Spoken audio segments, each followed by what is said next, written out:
ഇത് മിക്സറല്ല കേട്ടോ, ഇത് പപ്പടം വറുത്തതാണ്. ഇത് കൊച്ചി സ്റ്റൈല് പപ്പടം ഇങ്ങനെയും വറുക്കാം. ഇപ്പം എങ്ങനെയാണെന്ന് നിങ്ങൾക്കൂടെ ഒന്ന് കാണിച്ചു തരാവേ. ഒരു കറിയില്ലാത്തപ്പം ഇതും എന്തെങ്കിലും ഒരു ചമ്മന്തിയൊക്കെ ഉണ്ടെങ്കിൽ നമുക്ക് ചോറ് തിന്നാം. ചൂടായ എണ്ണയിലോട്ട് ഞാൻ പപ്പടം കുറച്ചെടുത്തത് വേണേ, കുറച്ചിട്ടിട്ട് വറുത്ത് കോരിയെടുക്കണം നമുക്ക്.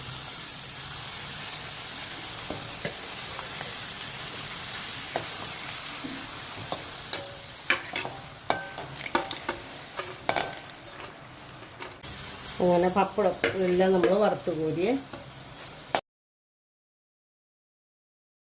ഞാനൊരു 20 രൂപയുടെ പാക്കറ്റ് പപ്പടമാണ് ഇപ്പം വറുത്തെടുത്തേക്കണത്. ഇനിയും ഇതിലോട്ട് വേപ്പില വറുത്ത് കോരിയാണേ. ഇതിലോട്ട് ഞാൻ ഒരു അര സവാള മുറിച്ചത് അതും കൂടെ ഇടുകയാണ്.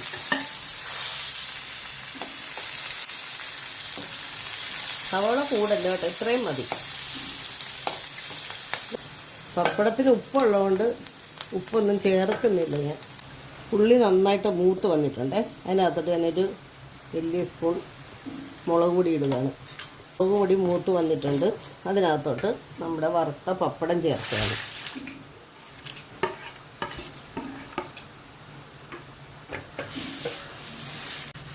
തീ ഓഫ് ചെയ്തേരെ.